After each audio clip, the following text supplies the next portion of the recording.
Bonsoir, vous venez d'entendre un chant slovaque, on ne s'en lasse pas, mais vous allez en entendre d'autres tout de suite dans un lieu quelque peu insolite, la locomotive touristique. Attention au départ, Jérôme Deboeuf, Christophe Guinaud vous emmènent.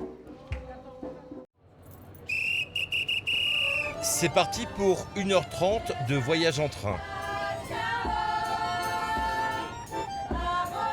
À bord de deux Michelin des années 50 et 60, artistes du festival et passagers vont découvrir ensemble le Confolentais. On part avec deux voitures voyageurs, donc on va répartir les groupes pour que ça soit animé pendant tout le long du trajet. Et on va être accueillis comme ça par la commune d'Ansac, où on va faire un arrêt. Il y aura une prestation de la part des musiciens. Ensuite, on remonte tous dans le train, on file comme ça à Romazières. À une vitesse comprise entre 20 et 30 km/h, à l'unisson avec le klaxon du train, les groupes animent le voyage. C'est une autre manière de découvrir la Charente limousine et le festival de Confolens. Une très très bonne ambiance, ils sont très sympathiques, ils mettent vraiment de l'ambiance dans le train, c'est idéal. C'est sympa, hein, c'est sympa. Par contre, ils ne sont pas en grève aujourd'hui. Pour mieux profiter de ce moment inédit dans le festival, des arrêts sont organisés. Première étape, Ansac-sur-Vienne, où le groupe franco-polonais Sirena joue devant l'ensemble des voyageurs. C'est une innovation de rouler dans le train et d'animer, mais c'est exceptionnel et c'est inimaginable et une expérience de plus à mettre sur notre carnet de souvenirs. Durant tout l'été, l'association Chemin de fer Charente Limousine poursuit ses visites en train chaque jeudi.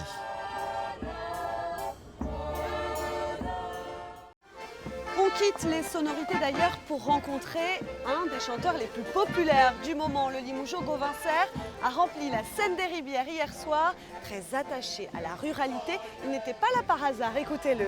Les remarques sournoises, les regards qui blessent, préjugés qui glacent contre l'eau faciès.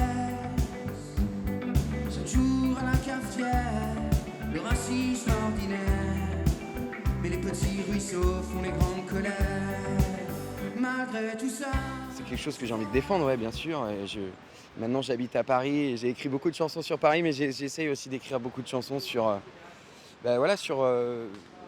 les choses qui me touchent dans la vie en général. Et c'est vrai que quand je reviens là où j'ai grandi, souvent il y a plein de choses qui ressortent de la nostalgie de l'enfance et ça amène des chansons qui sont peut-être plus rurales qu'urbaines. La fraternité coule dans les veines des Confolentais. Depuis de nombreuses années, beaucoup de gens s'arrêtent vivre ici. C'est le cas d'Ayona, une femme de 40 ans qui a fui la guerre en Ukraine avec son fils. Avec Caroline Huette, nous l'avons rencontrée. Est-ce que vous voulez manger une glace ou boire quelque chose?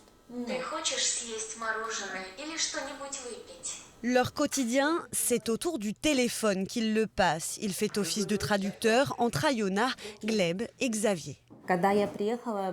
Quand je suis arrivée, ça a été difficile pour moi, car je ne connaissais pas la langue française. Mais Xavier m'a présenté du monde, et grâce à lui, j'ai beaucoup d'amis. Avec son fils de 9 ans, Ayona fuit la guerre en Ukraine. Le 10 mars, elle se réfugie dans la grande maison de ce Confolentais, un exil vital. Gleb a une maladie très rare, une maladie orpheline, et son pédiatre, Yuri Stepanowski, qui est pédiatre à Kiev, et un ancien danseur qui est venu à Confolens et a été guide aussi volontaire pendant plusieurs années, avait besoin de les faire accueillir en France pour la continuité de son traitement. Et ça me paraissait évident d'ouvrir les portes de ma maison. En solidarité, le festival a tenu à ce que ce soit Gleb qui allume la flamme de lancement de l'événement.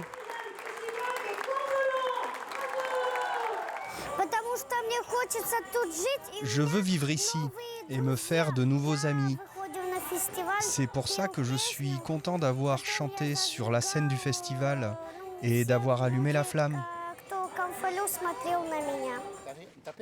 Très intégré à la vie locale, le duo fait partie des bénévoles comme la plupart des habitants.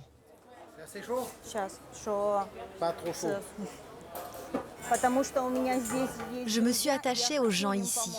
Alors en signe d'amitié, je veux être utile en leur offrant mon aide. Entraide, partage, des valeurs qui perdurent au-delà du festival. Vous le voyez ici, la fête continue et on se retrouve demain pour vous raconter la dernière journée de festival.